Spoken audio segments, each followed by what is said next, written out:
Assalamualaikum warahmatullahi wabarakatuh. Halo anak-anak, bagaimana kabarnya hari ini? Pastinya baik ya. Uh, Baiklah anak-anak, di sini ibu akan mengajar tentang ilmu pengetahuan alam yang bertema yaitu makhluk hidup. Nah anak-anak, perlu kalian ketahui bahwa makhluk hidup itu dibagi menjadi 3 kelompok. Yang pertama yaitu ada manusia, kita. Yang kedua itu ada hewan seperti ayam, burung, kambing, dan masih banyak lagi ya. Yang ketiga itu ada tumbuhan, ya, misalnya pisang, bunga, pohon. Nah, itu sudah termasuk makhluk hidup. Lalu bagaimana dengan ciri-ciri makhluk hidup? Nah, makhluk hidup memiliki ciri-ciri sebagai berikut. Yang pertama, makhluk hidup bergerak.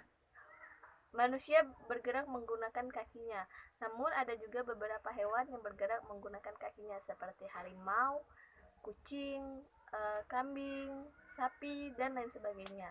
Namun ada juga beberapa hewan yang bergerak menggunakan sayapnya seperti burung dan ikan berenang menggunakan siripnya. Lalu bagaimana cacing bisa bergerak? Dia kan tidak mempunyai sirip ataupun sayap ataupun kaki. Nah, cacing bergerak menggunakan tubuhnya. Lalu Bu, tumbuhan bergerak dengan cara apa? Nah, tumbuhan bergerak dengan mengikuti datangnya sinar matahari atau dia mengikuti arah matahari berada. Yang kedua yaitu berkembang biak. Nah, anak-anak, makhluk hidup berkembang biak eh, dengan tujuan untuk memperbanyak atau melestarikan keturunannya. Makhluk hidup itu berkembang biak dengan caranya bermacam-macam. Ada yang melahirkan, ada yang bertelur, ada yang bertelur dan melahirkan, ada yang bertunas, ada yang dengan berkembang biak menggunakan biji, ada yang berkembang biak menggunakan batangnya atau stek batang. Di sini makhluk hidup yang berkembang biak dengan cara melahirkan yaitu ada manusia. Lalu makhluk hidup yang berkembang biak dengan cara bertelur itu ada hewan yang misalnya ayam, ular, dan lain sebagainya. Nah, adapun makhluk hidup yang berkembang biak dengan cara bertelur dan melahirkan, misalnya kadal. Lalu ada juga tumbuhan yang berkembang biak dengan cara tunas yaitu misalnya pisang. Jagung berkembang biak dengan biji, singkong, tebu berkembang biak menggunakan stek batang atau batangnya.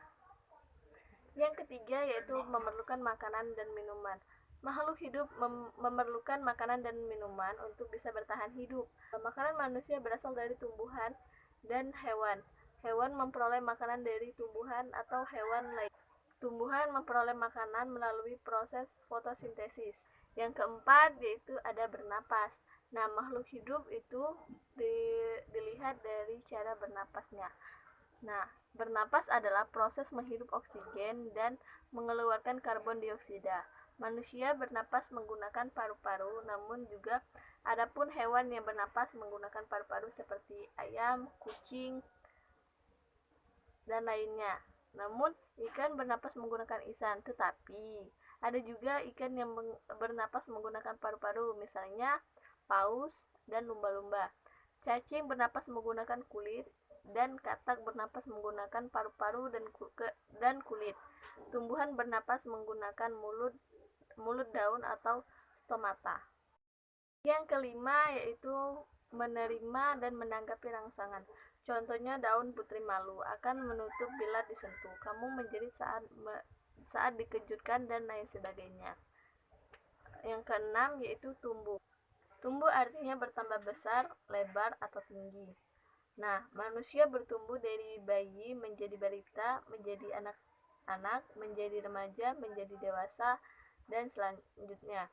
Kucing tumbuh menjadi anak kucing, menjadi kucing muda, menjadi kucing dewasa, dan tumbuhan dari semulanya bebijian menjadi kecambah, menjadi tumbuhan kecil, menjadi tumbuhan dewasa. Lalu, bagaimana dengan kebutuhan makhluk hidup?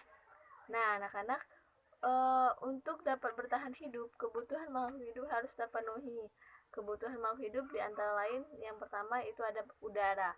Udara diperlukan makhluk hidup untuk bernapas. Udara yang diperlukan yaitu udara bersih atau oksigen. Lalu yang kedua yaitu air. Jika kekurangan air, kita akan merasakan haus. Air berguna menjaga tubuh dari kekeringan. Tumbuhan akan layu jika tidak ada air atau jika kekurangan air. Yang ketiga, makanan. Jika makhluk hidup kekurangan makanan, maka ia akan merasa lapar. Manusia membutuhkan makanan untuk mendapatkan tenaga. Hewan juga memerlukan makanan dari tumbuhan atau hewan lain. Tumbuhan mendapatkan makanan melalui proses fotosintesis yang membutuhkan air, zat hara, udara, dan cahaya matahari. Yang keempat, tempat tinggal. Tempat tinggal berguna untuk berlindung dari panas dan hujan serta melindungi diri dari musuh. Tempat tinggal manusia namanya rumah. Tempat tinggal hewan peliharaan namanya kandang. Tempat tinggal hewan liar namanya sarang. Tempat tinggal tumbuhan, tanah atau air. Yang kelima yaitu cahaya matahari. Cahaya matahari berguna untuk menghangatkan tubuh makhluk hidup, menerangi lingkungan, dan mengeringkan berbagai benda. Selanjutnya, pemeliharaan makhluk hidup. Yang pertama yaitu pemeliharaan tumbuhan. Nah, sebelum kita memelihara tumbuhan, kita harus mengetahui terlebih dahulu ciri-ciri tumbuhan itu. Misalnya nih, tumbuhan yang hidup di daerah panas itu pastinya tidak cocok untuk ditanam atau ditempatkan di daerah yang banyak airnya dan sebaliknya.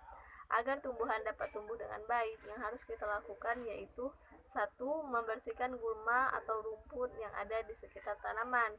Nah, yang kedua yaitu menempatkan tanaman di tempat yang cukup sinar matahari, tidak boleh terlalu panas ya. Yang ketiga yaitu memberantas hama. Yang keempat, melakukan pemupukan. Yang kelima, disiram secara teratur, misalnya 2 kali sehari, pagi dan sore. Yang kedua yaitu pemeliharaan hewan. Nah, untuk kita yang suka memelihara hewan, tentunya kita harus mengetahui terlebih dahulu ya, apa makanan hewan tersebut. Agar hewan terawat dengan baik, maka kita perlu lakukan 1. Dibuatkan kandang yang memadai. 2. Selalu menjaga kebersihan kandang. Yang ketiga, diberi makan dan minum secara teratur. Yang keempat, membersihkan hewan atau memandikannya secara teratur agar tubuh hewan peliharaan bersih dan sehat. Yang kelima yaitu memeriksakan ke dokter hewan jika hewan peliharaan sakit. Nah, anak-anak, itu saja materi yang dapat Ibu sampaikan hari ini. Kita lanjut lagi minggu depan. Apabila ada salah kata, Ibu mohon maaf. Kepada Allah Ibu mohon ampun. Wassalamualaikum warahmatullahi wabarakatuh.